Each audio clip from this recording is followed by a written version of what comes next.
வாங்க இன்னைக்கு ஒரு ஹெல்த்தியான டிஃபன் பார்த்துடலாம். பொதுவாக பிள்ளைங்கனாலே கீரை காய்கறி இதெல்லாம் சாப்பிட்றதுக்கு ரொம்ப அடம் பிடிப்பாங்க. நம்ம என்னதான் பிளேட்டில் காய்கறி வச்சாலும் காய்கறியை ஒதுக்கிட்டு வெறும் ரைஸை மட்டும் தான் சாப்பிடுவாங்க. அதுபோல் கீரை சாப்பிட அடம் பிடிக்கிற குழந்தைங்களுக்கு இது போல் ஹெல்த்தியான கீரை தோசை செஞ்சு கொடுங்க. இதில் கீரை சேர்த்துருக்கீங்கன்னு தெரியாமலேயே ரொம்ப விரும்பி சாப்பிடுவாங்க. டேஸ்ட் ரொம்ப நல்லா இருக்குங்க. கண்டிப்பாக செஞ்சு பாருங்கள். இப்போ வாங்க எப்படி செய்கிறதுன்னு பார்க்கலாம்.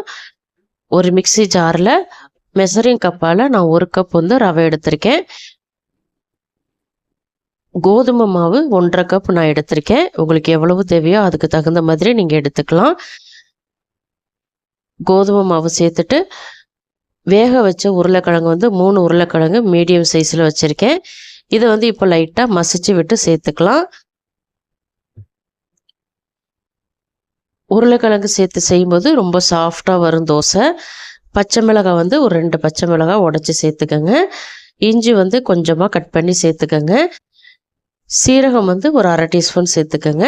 இப்போ இதில் கொஞ்சமாக தண்ணி சேர்த்துக்கோங்க. அதாவது ஃபஸ்ட்டு 1 கப் வரைக்கும் சேர்த்துக்கோங்க. சேர்த்துட்டு ஒரு ஸ்பூனோ அல்லது கத்தியோ வச்சு நல்லா அடி வரைக்கும் எடுத்து விட்டுக்கோங்க. அப்போ தான் அரைக்கிறதுக்கு நமக்கு ஈஸியாக இருக்கும். இப்போ மறுபடியும் இன்னொரு கப் தண்ணி சேர்த்துக்கிறேன். மொத்தமாக நான் 2 கப் வரைக்கும் சேர்த்து நல்லா நைஸாக அரைச்சிட்டு பவுலுக்கு மாற்றிக்கிறேன். நல்லா நைஸாக அரைச்சிக்கணும். இப்போ அதே மிக்ஸி ஜாரில் க்ளீன் பண்ணி வச்சுருக்கிற முருங்கைக்கீரை நல்லா ஒரு 2லேருந்து 3 கைப்பிடி வரைக்கும் சேர்த்துக்கோங்க.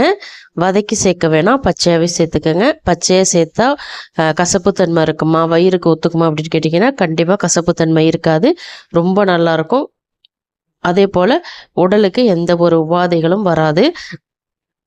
இப்போ நல்லா நைஸாக அரைச்சிட்டு நம்ம ஏற்கனவே அரைச்சி வச்சுருந்த அந்த மாவு கூட நம்ம சேர்த்துக்கலாம். சேர்த்துட்டு நல்லா ஒரு தடவை கரண்டியோ அல்லது விஸ்கோ வச்சு நல்லா கலந்து விட்டுக்கோங்க.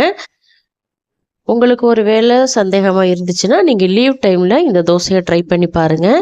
உண்மையிலுமே ரொம்ப ஹெல்த்தியான டிஃபன் தான், உடம்புக்கெல்லாம் எந்த பிரச்சனையும் வராது.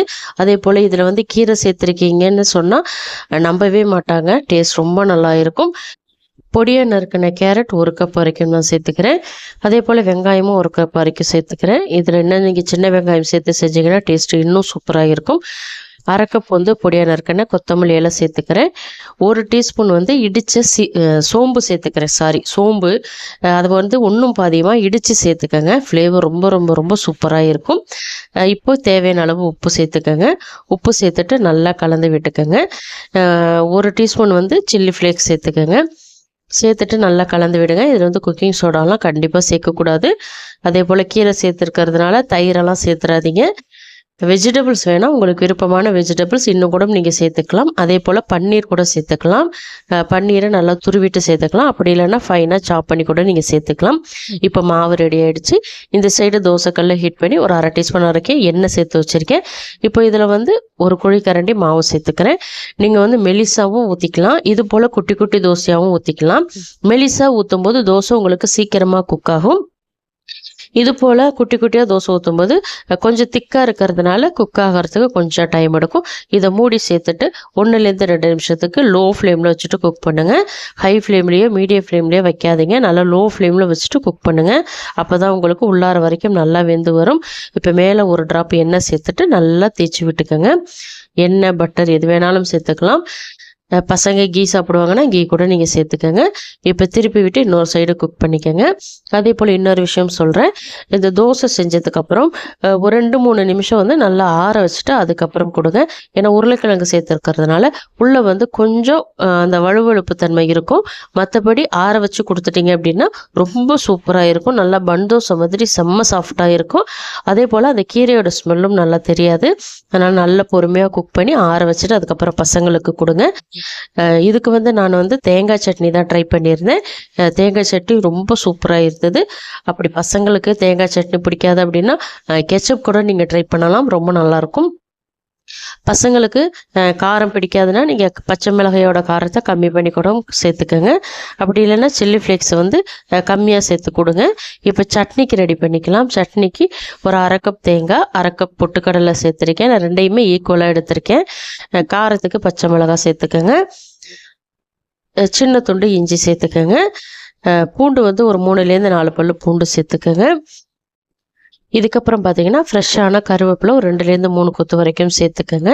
சேர்த்துட்டு இதில் கொஞ்சமாக தண்ணி சேர்த்து கொஞ்சம் கொரகொரப்பாக அரைச்சிக்கோங்க. ரொம்ப நைஸாக அரைச்சிட்டிங்கன்னா சட்னி நல்லா இருக்காது. அதனால் கொஞ்சம் கொரகொரப்பாக அரைச்சிக்கோங்க. உங்களுக்கு விருப்பமாக இருந்தால் வேர்க்கடலை கூட இதில் சேர்த்து நீங்கள் அரைச்சிக்கலாம். இப்போ அரைச்சிட்டு வந்த சட்னியை பவுலுக்கு மாற்றிக்கிறேன். இப்போ இந்த சட்னியில் கொஞ்சமாக நான் தண்ணி சேர்த்துக்கிறேன். இந்த சட்னி கொஞ்சம் திக்காக வச்சுக்கோங்க. அப்போ தான் இந்த தோசைக்கு தொட்டு சாப்பிட்றதுக்கு நல்லாயிருக்கும். இப்போது இந்த சட்னியில் கொஞ்சமாக உப்பு சேர்த்துக்கிறேன். உப்பு சேர்த்துட்டு நல்லா கலந்து விட்டுக்கோங்க. கொஞ்சம் திரியாக இருக்கிற மாரி அரைச்சிக்கோங்க. அப்போ தான் சட்னி ரொம்ப நல்லாயிருக்கும். இப்போ இதை தாளிச்சுக்கலாம். தாளிக்கிறதுக்கு பார்த்தீங்கன்னா ஒரு 3 டீஸ்பூன் எண்ணெய், 1 டீஸ்பூன் கடுகு, 2 காஞ்ச மிளகாய், 1 கொத்து கருவேப்பிலை, இது எல்லாத்தையுமே தாளித்து சட்னியில் சேர்த்துக்கோங்க. அவ்வளோதான், சட்னியும் சூப்பராகிடுச்சு. இப்போ இந்த தோசையும் சட்னியும் கண்டிப்பாக உங்கள் வீட்டில் ட்ரை பண்ணி பாருங்கள். ட்ரை பண்ணி பார்த்துட்டு உங்கள் ஃபீட்பேக்கை மறக்காமல் எனக்கு கமெண்ட்டில் சொல்லுங்கள். உங்கள் வீட்டில் உங்கள் பசங்க கீரை சாப்பிட அடம் பிடிப்பாங்களா, அப்படி இல்லைன்னா விரும்பி சாப்பிடுவாங்களா அப்படின்றத மறக்காமல் எனக்கு கமெண்ட் பண்ணுங்கள். கீரையை வச்சு வேறு எதுவும் ரெசிபி வேணும்னாலும் எனக்கு மறக்காமல் கமெண்ட் பண்ணுங்கள். கண்டிப்பாக நான் அப்லோட் பண்ணுறேன். இந்த ரெசிபி கட்டாயமாக உங்களுக்கு பிடிச்சிருக்கும்னு நம்புகிறேன். பிடிச்சிருந்தால் லைக் பண்ணுங்கள். உங்கள் ஃப்ரெண்ட்ஸ் அண்ட் ஃபேமிலி மெம்பர்ஸ் எல்லாருக்குமே நிறைய ஷேர் பண்ணிவிடுங்க. இதுபோல் இன்ட்ரெஸ்டிங்கான ரெசிபிஸ் தெரிஞ்சுக்கணும்னு நினச்சிங்கன்னா மறக்காமல் அனிதா டேஸ்டி கார்னர் தமிழ் சேனலை சப்ஸ்கிரைப் பண்ணி ஃபாலோ பண்ணிக்கோங்க. தேங்க்ஸ் ஃபார் வாட்சிங் ஃப்ரெண்ட்ஸ். நாளைக்கு இன்னொரு இன்ட்ரெஸ்டிங்கான ரெசிபிஸோடு சந்திக்கிறேன். பாய்.